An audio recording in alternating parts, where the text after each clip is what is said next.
The Mental Health is a Lifestyle podcast is not a substitute for a relationship with your mental health professional.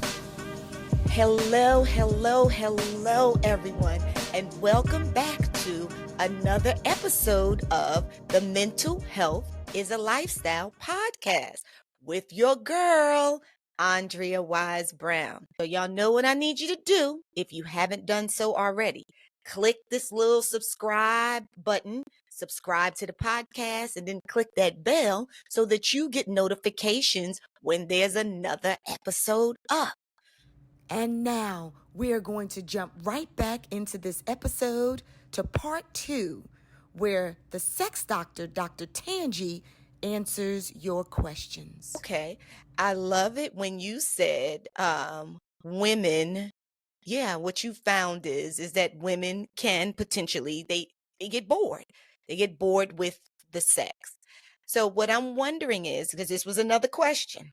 Okay, is it healthy to use sex toys in your relationship with your partner? So someone asked the question, you said boredom.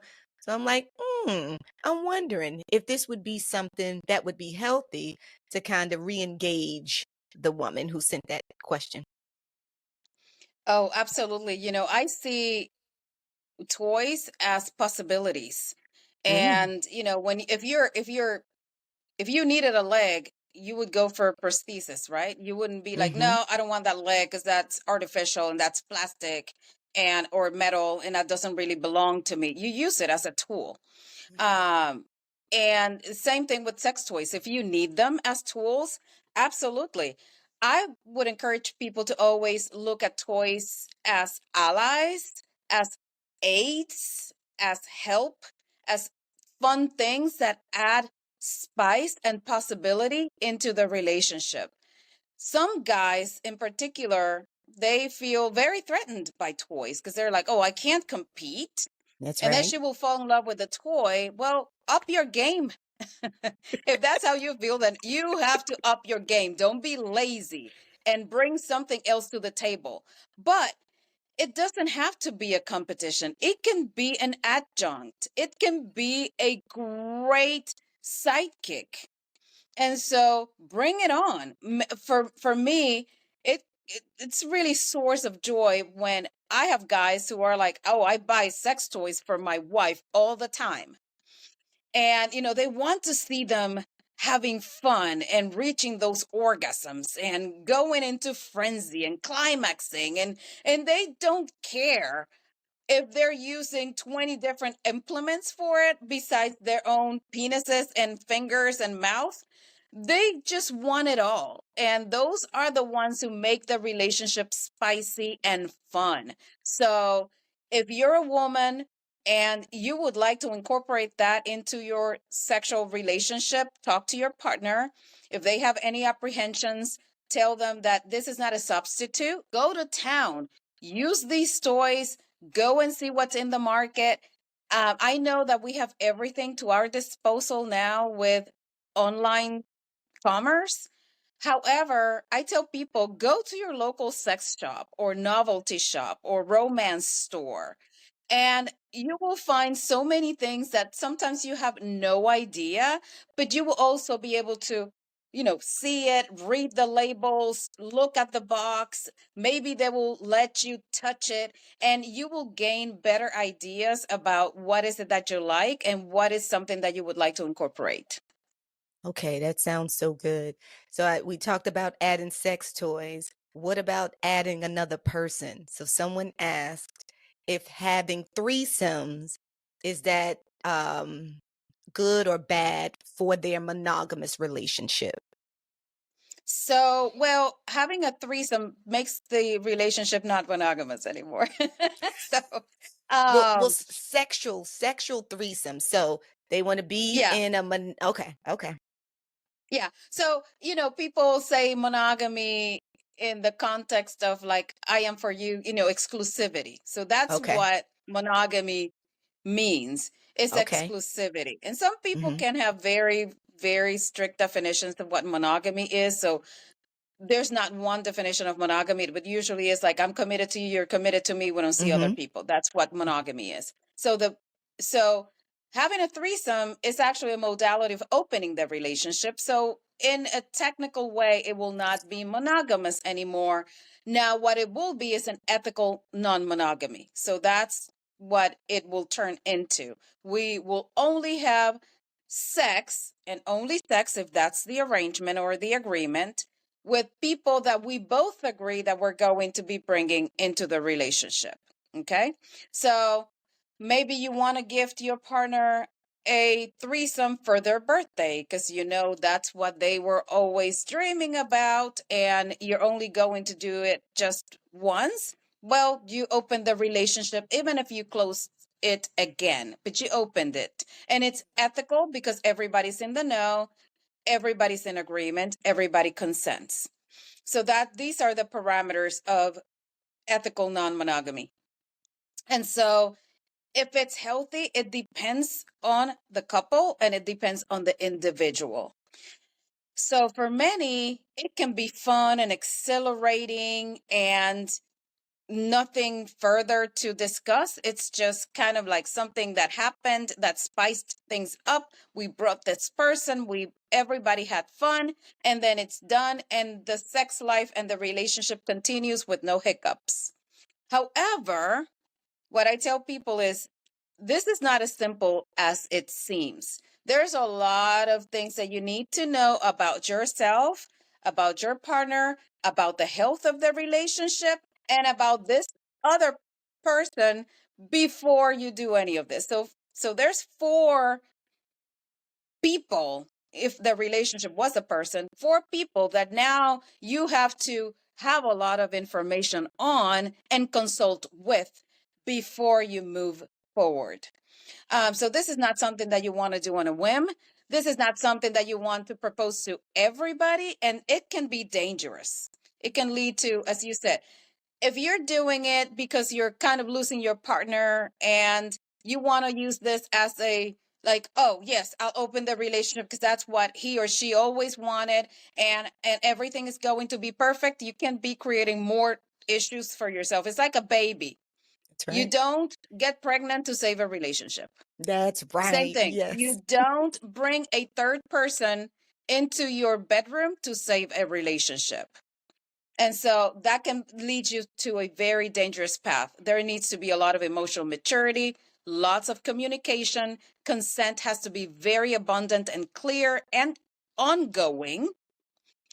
You have to be very secure in that relationship in order to make it work. Because let me tell you something, when you see your partner having fun in the bedroom with that openness and vulnerability, if you have any stuff that you haven't worked on for yourself, or if the relationship is in shambles, that can cascade this into a tsunami of Absolutely.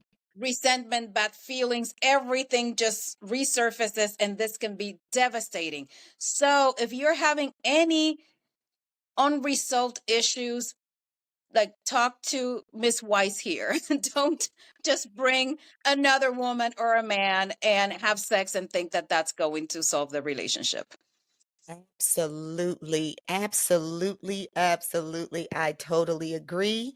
Um, so, um, and we're almost done. Past trauma. I feel like I know the answer, but I want you to answer it, right?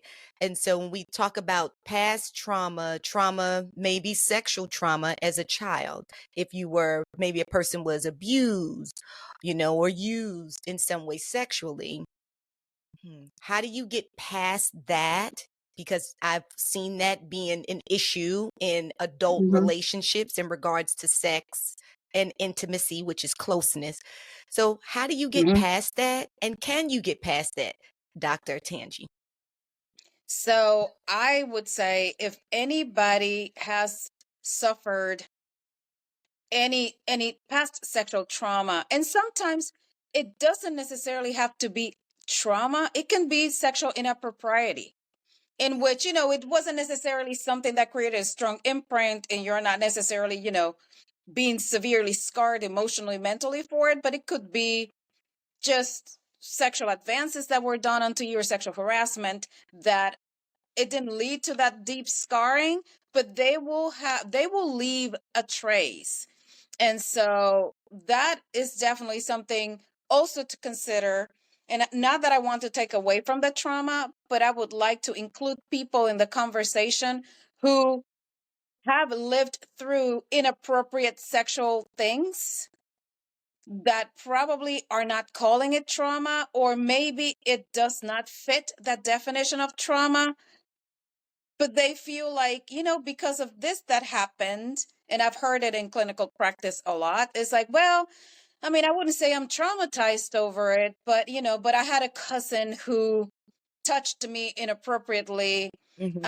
and it didn't lead into anything further. It may have been something kind of a little bit more superficial, but it left a trace. Things always leave a trace, as you would know. You're the Absolutely. person to speak on this. Mm-hmm. And so, our brains record everything. Mm-hmm. Our brains are open and receiving, and, they're just storing this information and then decoding and using this information to interpret the stimuli, right? And every interaction, every experience, every action, everything that we encounter, the brain is always working on, oh, okay, what do I have here that I can make sense of this situation with? And some of those will be in the brain. Some people, as you know, will have past trauma, sexual trauma, family trauma. And I see this. Oh, this is another thing that I have to say. I have seen sexual issues that are directly correlated to and caused by family trauma, by family abuse. And it was not sexual. There was That's good. nothing sexual about it. Mm-hmm. That's good. Isolation, belittling, physical abuse, mental abuse, psychological abuse, emotional neglect, et cetera, that then people cannot relate sexually. They cannot start relationships with men, women, et cetera, et cetera. So it doesn't have to be sexual. That's And good. the simple answer is absolutely. Everything that we do can have an impact on our sexual behavior, on our ability to exercise our sexuality, especially sexual trauma, but it doesn't have to be. It can be other less or perceived. I don't want to say or put that label, perceived, something that is like less than a trauma. Or some people, thirdly, can have sexual trauma or other traumas that they don't remember, because that's a defense mechanism of the brain to kind of, forget about it. We're not dealing with that. It is just too much. So we can be dealing with known sexual trauma, with things that people are not necessarily calling it trauma, family trauma that is not sexual in nature, or trauma that we don't remember. Ooh, that's And so good. all of those things, all of those experiences definitely will have an impact on how we become the sexual beings that we are and how we exercise that. And so if you had negative attachments when you were growing up, that's going to make it very hard for you to relate intimately and sexually to people. It's probably going to make it very difficult for you to even start developing relationships. I know people who can't read cues from the opposite sex because they didn't learn to do that at home, because they had to be super guided, very hyper vigilant. Everything is a danger, everything is wrong, everything is bad. Relating to others is dangerous, it leads to my demise. And so, nothing to do with sex, nothing touched a penis or a vulva there, but eventually in life, they don't know if a woman comes with good intentions. They don't know if women are safe. They don't know if men are safe. Men are not safe. Men are dangerous. Men are, something to stay away from. And that is going to basically put a dent in their possibilities of dating, forming relationships, and having sex. Okay, that was excellent. Just two more questions. First one, pornography. Is pornography, and I'm just going to say safe for a relationship? Okay, so porn, Hey, family, come on over here because I have something for you. Starting off with a go to guide for keeping your minds healthy and strong. This right here is the Bible to mental health. It's your mental health Bible. The name of it is Six Pillars to Power Up Your Mind and Make Mental Health a Lifestyle. Hmm, Everything that you need to know about keeping your minds healthy and strong is in this go to guide. Where you get it from? Well, you get it from awisebrown.com/shop. But in this go-to guide, honey, in this mental health Bible, you know what you're going to find out? You're going to find out the benefits of aromatherapy. And how it can shift your mood. But guess what? You don't have to go any place else to look for your aromatherapy because your girls got you. Okay? You can get some aromatherapy here. This is aromatherapy is in this candle. This is called a slice of happiness. It makes me tingle, like literally makes me tingle. A slice of happiness. This is a cruelty-free candle with no parabens, no formaldehyde, and no known suspected carcinogenics. Now, you know, you go out here and you find these candles that smell good, but are they good for you? Are they good for your brain? Come on now, get real with yourself. Well, this one smells delicious and it's good for you. Made with essential oils. It's a soy candle. Amazing. Uh, you can burn it or you can just walk by and smell it. Lord have mercy, it's so good. Okay, so that's your candle, your aromatherapy, which raises the dopamine in your brain. That's your natural feel good neurotransmitters in your brain. All right, y'all. And oh, I'm a part of you. You're a part of me. We are a family. We got hoodies now, and these are unisex hoodies, and they wear well, they wash well, and they feel so good. So you can wear them over your clothes, you know what I'm saying, and look dope, or you can wear them as your clothes with nothing under them, which I like to do often. And when you travel everywhere, I mean, every time I wear them, I'm moving around. People are always asking me whether I'm traveling, going to the supermarket. What's that? Who's that? And I'm like, mental health is a lifestyle. Because see, this is on the back. Okay? They come in white and they come in black. I'm like, join the family. Mental health is a lifestyle podcast. So there you go. Family, don't you ever say that I ain't give you nothing. You get all of these things from awisebrown.com/shop. All right? I got your goods. I got you. You don't have to go anyplace else. I'll see you on the other side. Porn has become a hot topic button for many reasons, but one of the reasons why is not because porn is a new phenomenon. Porn has existed in since humans are humans. We have writings in caves or art depictions in caves of people having sex or engaging in sexual acts from ancient civilizations. So we know that for the longest time, people were very, very interested in basically taking what we do physically and putting it in some form of like visual form that we can reference back into and relive it or document it or enjoy it, right? So that has existed since humans started mating. So that was a long time ago. So porn obviously has progressed with the times, and then we started having pictures, or before that paintings, drawings, etc., then pictures, then porn movies. And so all of this has progressed with us, and so porn is nothing new.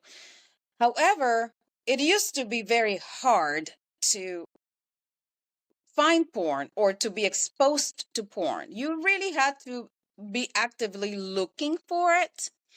And so basically, it wasn't like in your face. It wasn't something that you were surrounded with and that was readily available to you at all times. That has become the one of the issues with modern porn. Porn is nothing new. Modern porn that is at our fingertips, in our phones, in our computers. Now we don't have to go and rent a DVD or buy a DVD or a VHS. It's readily available and it's free. And so we have an abundance of porn. If you want to really bring it home and answer this question in a way in which everybody can understand it, let's go to food. Before, when food was more scarce and we only had a few options, we had a different relationship with food, and our behaviors around food were different. Now that we have an overabundance of options of foods of every color, in every way, of every ethnic background, and every size and flavor, now we have developed very problematic relationship with food, right? And it has led to health issues and poor health outcomes. Same thing with porn. The lack of scarcity of porn, quite the opposite. The exposure of it and the availability of it has made it now a problem in which people are inundated with porn and they can access it at any time. The second issue with porn is not actually with porn itself, it's our very lackluster and many times non-existent sex education. Families do not educate kids about sex. I am a product of that. We're not educating kids. We're not delivering the right message about what sex is, how to live it responsibly, what their bodies are doing, and how their bodies will react sexually, et cetera, and everything that you need to know about sex to really exercise it responsibly. Schools are not doing it either. And if they're doing it, they're just, just say no to sex and wait until you're married, which is a terrible, terrible strategy as well, because then when you get married, you don't know what to do either. You don't have the right tools, the right information. So porn is becoming, as I call it, your sex university. It's becoming your sex educator. And that's a problem, because what you see in porn, there's a lot of categories of porn. I don't want to demonize porn either, because people do not know that porn is a lot of things. And there's a lot of categories of porn. There's romantic porn, there's feminist porn, there's softcore porn, in which, sexual acts are not depicted with the openness that you find in like mainstream porn. So there's a lot of different avenues for you to actually get good erotic stimulation without it being crude, if that's not what you like. We have educational porn too. It's not readily available. It's probably not sexy, but we do have porn that has been produced with the idea or the goal of helping people learn how to use their bodies erotically, how to connect with their partners, et cetera, et cetera. And they have been developed by academics and physicians. So we do have those outlets, but people don't know that. And so they go to Pornhub and, immediately there's like a penis, Everything. a very large penis, which not very creates large. a whole host of problems, especially for guys. Pounding on a vagina creates a whole host of problems for girls, for women. And so we're like, okay, why am I not screeching and screaming like her when they're pounding her endlessly and very, very harshly? Which for me, I'm like, whoa, that cannot be pleasurable. That has to hurt. And so she's confused, going back to our original question, like, I'm confused because I'm not coming. I'm not having orgasms, but that's the way it's supposed to be. He's supposed to hit me hard as possible, and I'm supposed to be here like receiving it. And he may be feeling the same way, right? Like, I saw this, so as I'm doing this, why isn't she hooping and hollering and yelling and, why isn't she orgasming? So yeah. yes, exactly. He is the same way. Why don't I have that big of a penis? Something must be wrong with me. When penises are 5 inches long erect, and that's the average. But they're like, you're seeing those 8 inchers. And he's like, oh my God, I'm so inadequate. Like, I have a complex and I will never be able to satisfy a woman, because in order for me to have a woman who behaves like that, I have to have the So 8 incher, and then I have to go in there and pound and pound and pound and pound and pound until I ejaculate, and that's how sex is done, and then it's over. And that is not what sex is at all. So that is the other problem with porn, is its availability and the mainstream depictions that are happening now, and the lack of resources for us to regulate our relationship with it. So porn can be okay, it can be good. You can consume porn in moderation if you want to. Now, please, people, do not get from what I'm saying, oh, the doctor just wants us all to have anal sex and watch porn. That was the you takeaway message from no, this podcast. that's not what you said. That is not That's what you not said. what I'm saying I will at all. fight for you. That is not what you said. Keep going. Thank you. That is not what Thank you you. said. Because No. that's what I get from people when I say these things. I Mm-mm. am not going to tell you do not watch porn. But what I am going to tell you is porn is not the best sex educator that you can have. If you want it as a source of entertainment, really regulate your relationship that you have with it, so you can manage it in the healthiest way possible for you and for your relationship. Because if it becomes your go-to, if it becomes your comfort, if it becomes the only thing that you want to do with your life, if it becomes something that you want to do more than having actual Sex. sex with your partner, if it doesn't let you sleep, work, eat, bathe, then you're having a problem with it. There's And an so we addiction. have to Sounds address it. like yeah, sounds like an Well, addiction. it becomes a problematic relationship.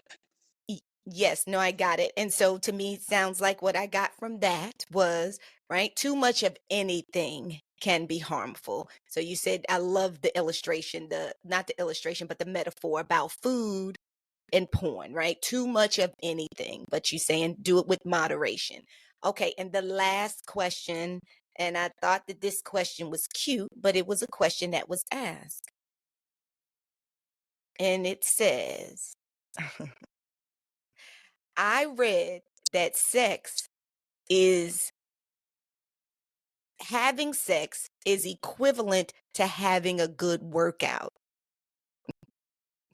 If so, how many calories do you usually burn during having sex?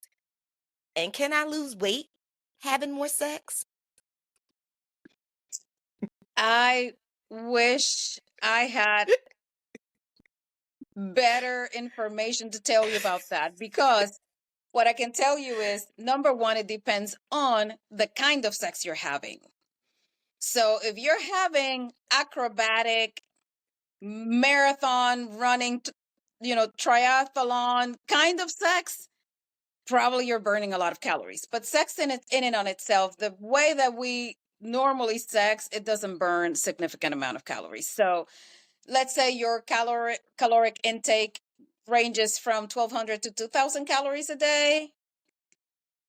Maybe sex will burn 100 to 200 of those. So that's not really, if you're lucky. So that's not really a significant burn calorie mechanism. So I always say, have sex for the right reasons. Have sex because you want to feel pleasure, because you want to exercise your sexuality, because you like it, because you want to get closer to your partner, build that intimacy, and get every positive aspect of what sex brings to your life. It's good for your brain, it's good for your skin, it's good for your reproductive system.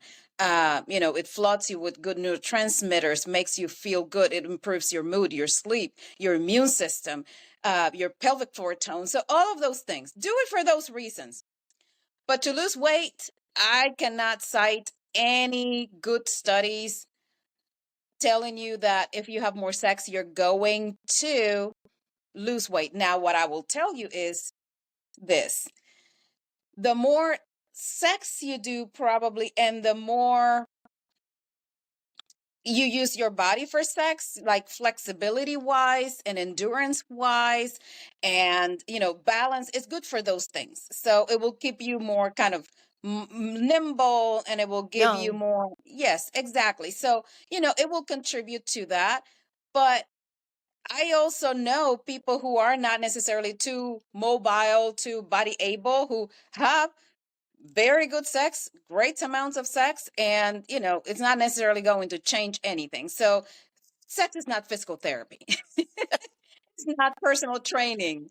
It's not athletic training at all. Now, there are some programs, if you look for them, there are some programs of people who do different sexual acts as exercise in a kind of a more athletic way. I have seen it, and they call it sexercise. Oh, I've seen those programs, look them up. But let me tell you something. I love exercising. I do resistance training, and I dance, and I do weightlifting, um, all of the above. So I am in great physical shape, and I don't want to do that. I don't want to exercise. When I see it, when I see what they're doing and the positions, and yes, you're using your core, you're using your arms, you're using your back, you're using your legs. I mean, you're using everything, but it doesn't sound appealing. It doesn't look appealing. I'm like, I could be having so much fun having just regular sex and doing exercise like separately. But if you want to go ahead and sexercise, more power to you. Go and look for those programs. You be your own experiment and then report back to us. I love that. I love that. Yes. So you go ahead and you do that anonymous question, and then you report back to us, because like you, Dr. Chanji, I want to keep both of those things separate. Yeah, because that seems like that's just doing too much. Sex for me, it feels like, as when I think of it, it's more intimate, a little more slow pace. I can't be trying to count calories while I'm having, that's just too much for me. And Yeah, I and love the put like, gym too. okay, 30 pumps in 1 and 2 and 3, and and let's change now, and let's upside down. For me, it would be such a turn off. 2 minutes into it, I would be like, okay, you finished by yourself. Like, I'm just gonna go and lift weights or do my, my resistance training or go dance. Like, I'm just gonna keep those separate. Now we Love did it. answer one question, and I'm sorry, I don't mean to take the reins of your Oh show, no. but we did Do not it. Do it. answer the question of how many times during the week is it healthy for a couple to have sex. Good. So just didn't want that to come back up, and you have some comments in your show saying like, oh, she didn't answer all the questions. So the answer is definitely do what's right for you. We are less concerned about the quantity of the sex than the quality of the sex. So do you want to have sex every day but have mediocre sex just to check a box and to be cool and popular, like, oh, we have sex every single day, so we're better than our friends? Or are you doing it to really connect because you really like it, because you really enjoy being intimate with your partner, because you find that in that moment, you are the best version of yourself, and the communion that you are able to achieve during that moment with your partner is unlike anything else that anything else can give you. Do it for that reason. If that's once a week or once a month and you're both satisfied with that, then that's okay. That's normal. What I tell people is, some people are very much into the score of like, oh, we haven't had sex in 6 months. Like, we better get to it because we're not normal. Everybody else is doing it more than we are. The reality is that now we're having less sex than before. And there's a lot of different reasons for it. That's probably for another podcast. But we're having, as a society, we're having less sex, and everybody's having less sex than before. Although we have all these tools, we're having less sex. So if you are satisfied with that, then there's nothing to fix. Now, if one of you, and please, please hear me out. If one of you in the relationship is not happy with the quantity or the quality of the sex that you're having, that is worth exploring. I get in my office all the time people who are like, well, I mean, I want to have more sex. I want to have a strong drive. I have a healthy libido. Like I see her or him, and, I want to jump their bones. And they have shut off that possibility. And it's either once or twice a year to stop the pestering, or it's never, because it's like, I am done with sex and there's nothing I want to do about it. So, too bad for you. And some that go even as far as, if I don't want to have sex, you made, some vows and said that you were going to be with me till death do us part. And this is part of the deal now. So there's no sex. And you cannot masturbate. You cannot watch porn. You cannot find a girlfriend or a boyfriend. And literally, I've had people who have told me this. Not only the ones that are suffering, like, oh my God, I want to have sex with them, but they don't want to have sex with me in the relationship, but also the other side of like, well, if I don't want to have sex, then that's a deal. And they should be okay with that because we're married. And I find that both approaches are wrong. So the one who wants more sex and is pestering the other one for more sex, that's not the right way to ask. That's what's wrong about it. It's not about wanting the sex. You can want all the sex you want, but you cannot be begging and pestering and manipulating the other person, begging.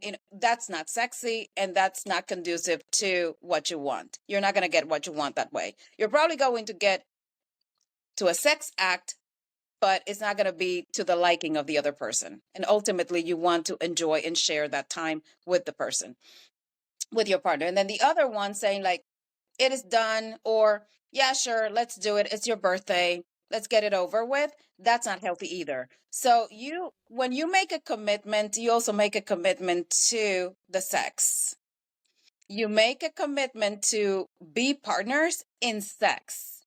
So if the sex is not working, if the sex is not working for one of you, then both of you have to find the solution.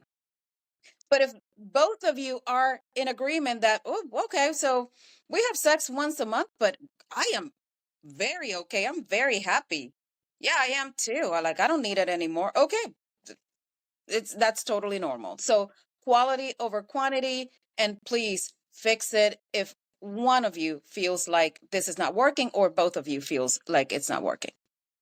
I love it. And so, Dr. Tangi, so would you suggest, because this is what I'm suggesting, that in that first scenario, I get it. It's healthy if both people in the relationship agree that what they're doing is working for both of them, because that's what it's about. Relationships are very individualized. So I agree.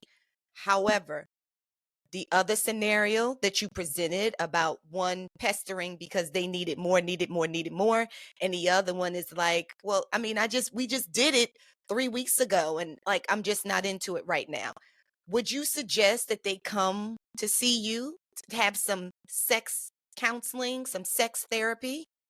See me or see you. It may be coming for something that they don't, going back to the other question of like your past life, it may be coming from your past life.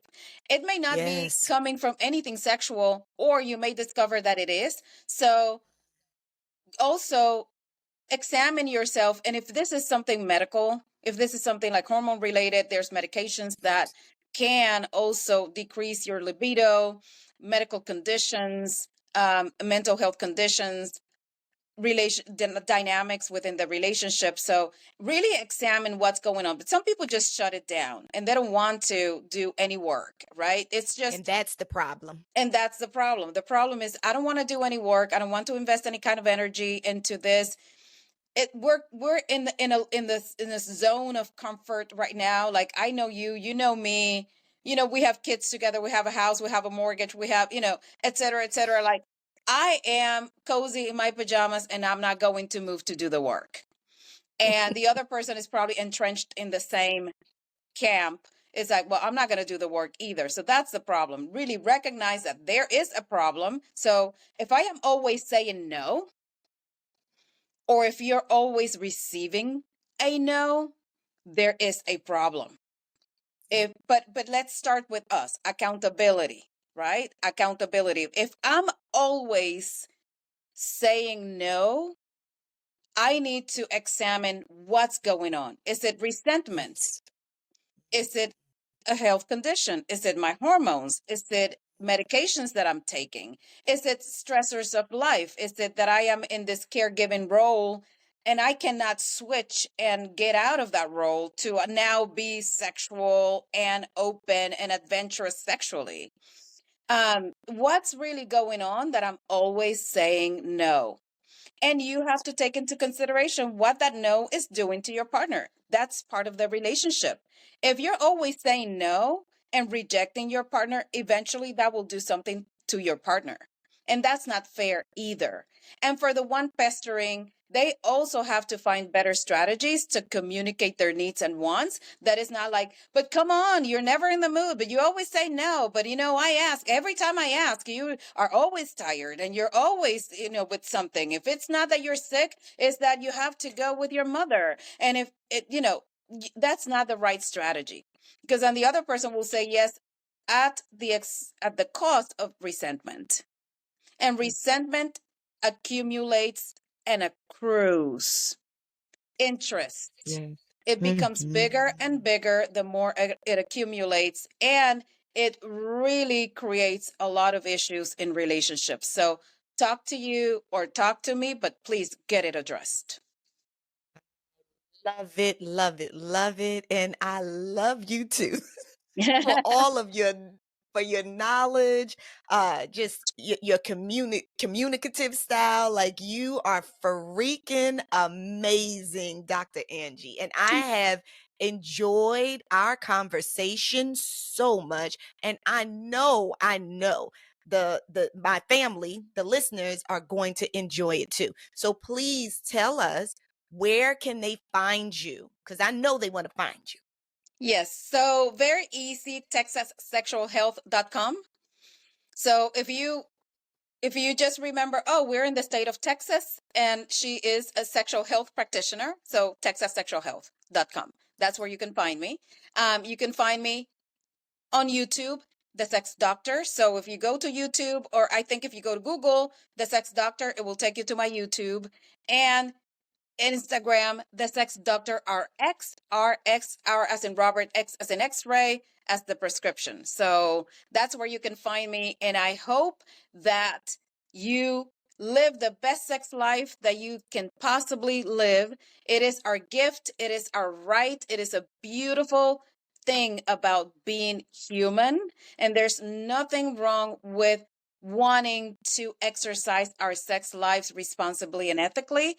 And quite the opposite. That is your right. So thank you so much for being open to having these conversations. We need more people like you, mental health professionals, prioritizing and telling people that sexual health is part of mental health. Yes, absolutely. Absolutely.